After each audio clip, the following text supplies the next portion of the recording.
Olá, hoje quero falar de um tema que suscita questões frequentes. Quem não nasceu no seio da cultura da Índia costuma ficar perplexo com a variedade de deuses que existem. Deuses com várias cabeças, com vários braços, com formas invulgares, com cabeças de animais, deuses que dançam, deuses que lutam e deuses que meditam. Hoje farei uma breve abordagem a essa imensa variedade. Para isso, é preciso entender um pouco da estrutura teológica da Índia. Em primeiro lugar, importa esclarecer que não existem deuses indianos.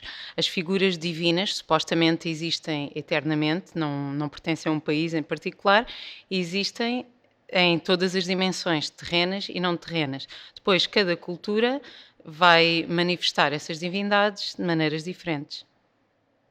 Mais do que isso, considera-se que qualquer manifestação divina em qualquer cultura não é mais do que formas diferentes que se expandem a partir de uma mesma origem. Vem tudo da mesma fonte. Cada cultura vai revestir a sua representação do divino com os atributos que são relevantes para essa cultura.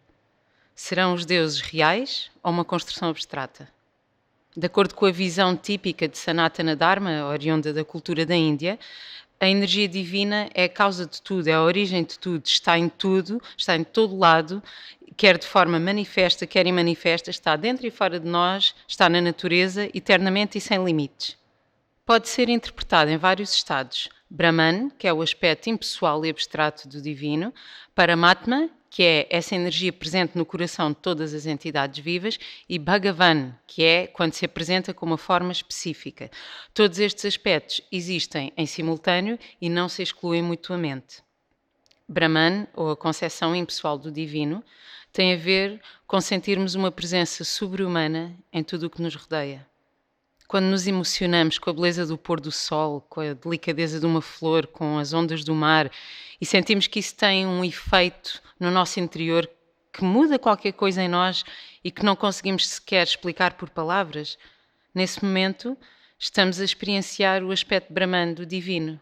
Quando meditamos e experimentamos experiências transcendentais fora das nossas atividades cotidianas, quando fazemos alguma coisa que amamos e nos envolvemos na atividade de tal forma que nos esquecemos de tudo e sentimos uma felicidade interna, que é aquilo que na psicologia se chama uma experiência de fluxo e na Índia se chama uma experiência de transcendência, então, nesse momento, estamos mais uma vez a experienciar o Brahman. Paramatma é a percepção da presença divina em todos os seres. É quando compreendemos que todos os seres têm o mesmo valor, todas as formas de vida devem ser valorizadas. Quando sentimos essa presença divina em todos e desenvolvemos empatia, compaixão e respeito pelos outros seres vivos, então aí estamos a ter a compreensão do aspecto Paramatma. Quando compreendemos que todas as entidades vivas são uma criação divina e a vida só por si é um fenómeno maravilhoso. A propósito disso, o Bhagavad Gita tem um verso interessante que diz: os sábios humildes, em virtude do conhecimento verdadeiro, veem com uma visão equânime o Brahmana erudito e cortês, a vaca, o elefante, o cão e o Dalit. Paramatma é também descrito da seguinte forma: partindo do princípio que todos nós somos uma alma, ou Atma, que habita um corpo material, Paramatma, ou a super-alma, seria essa superconsciência que habita também dentro de nós e testemunha todas as nossas ações e pensamentos e dá-nos os respectivos resultados. Acredita-se que quando a pessoa está livre do ego, consegue ouvir claramente a voz de Paramatma, como se fosse uma orientação interna, uma superconsciência, uma intuição ultra-desenvolvida. E por último, existe a percepção de Deus como Bhagavan. Esta concepção consiste em perceber Deus com uma forma muito concreta e com atributos específicos.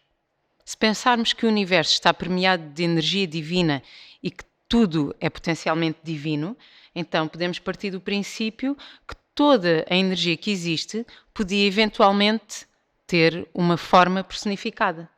Há quem diga que essas manifestações já existem eternamente na forma personificada e há também quem defenda que os yogis é que fizeram construções mentais das divindades e que conseguiram então materializá-las, que essas manifestações tomaram uma forma concreta.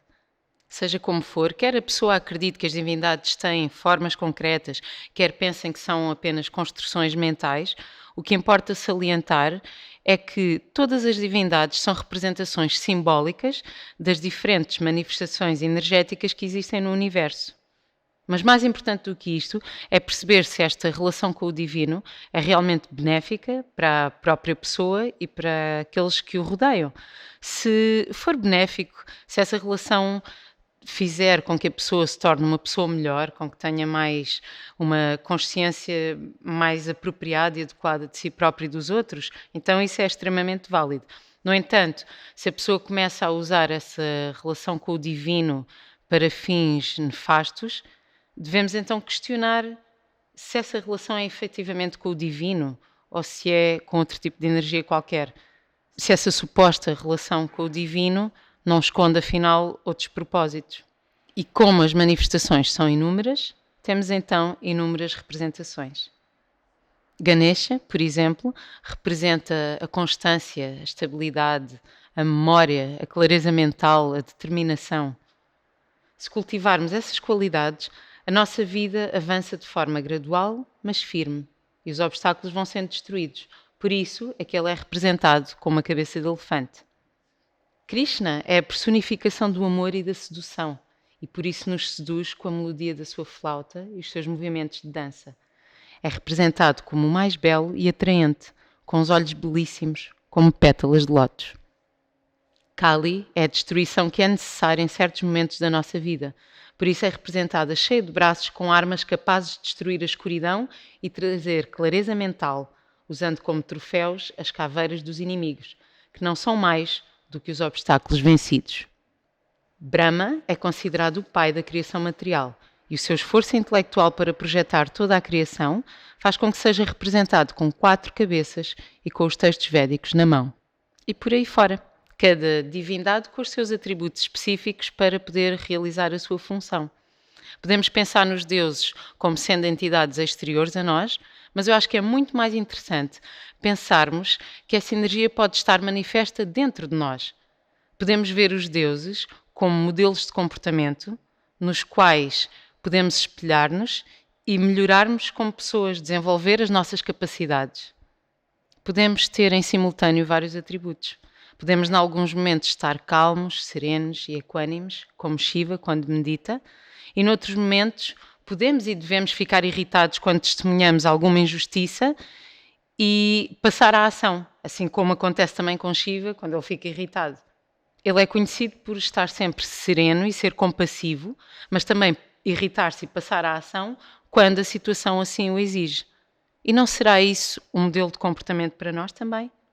Podemos ter também o instinto maternal de Parvati, a mãe de Ganesh, ou a capacidade intelectual e criativa de Saraswati Devi. Podemos criar e arquitetar como Brahma e manter uma ação sempre clara e equilibrada como Vishnu, para que tudo na nossa vida se mantenha nos eixos e não desabe. E como todas as manifestações existem em simultâneo, a pessoa vai escolher aquela divindade que lhe fala mais ao coração. Pode apreciar todas, naturalmente, mas vai identificar-se com alguma em particular porque se sente mais conectada com ela. É cómico ouvir às vezes as pessoas a dizer: quem é o teu Deus? E a pessoa responder: a minha Deus é Lakshmi. E o outro dizer: eu sou um Vaishnava. E é interessante como tudo isso pode coexistir sem haver nenhum conflito, porque tudo é aceito, tudo é natural, pode-se gostar mais de uma divindade do que outra e ninguém fica ofendido por causa disso. Na maioria dos templos da cultura de Sanatana, não existe apenas uma figura central, existem várias divindades que coabitam. Essas figuras inspiram as pessoas pelas suas qualidades e os rituais que são feitos em honra dessas divindades não são mais do que o reconhecimento da importância dessa energia nas nossas vidas. Adorar uma divindade significa evocar um determinado tipo de energia que nós pretendemos que se manifeste na nossa realidade, evocar também qualidades que nós pretendemos desenvolver ou metas que desejamos atingir.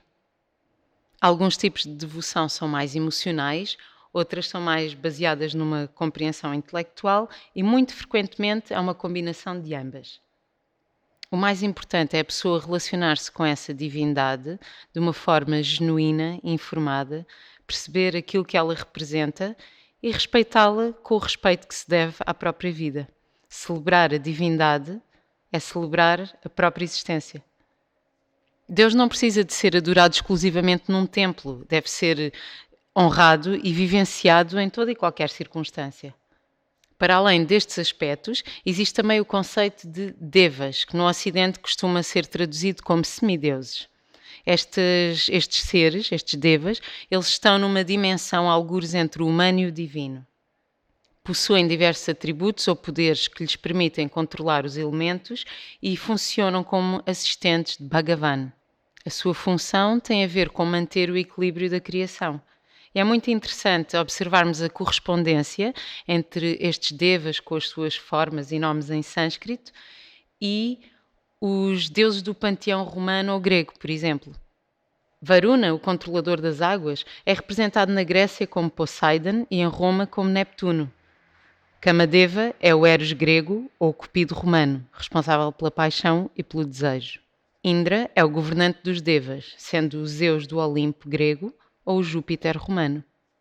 É fácil perceber que existem arquétipos que ajudam a humanidade a relacionar-se com a criação, atribuindo-lhes nomes e formas concretas e tentando assim perceber os mistérios da criação. Na concepção da Índia, considera-se que a criação é como se fosse um oceano e cada um de nós é uma gota desse oceano. Servindo uma parte, estamos automaticamente a servir o todo e a contribuir para o equilíbrio geral. E um dos aspectos mais interessantes é compreender que um humano pode tornar-se divino ao incorporar gradualmente as suas qualidades.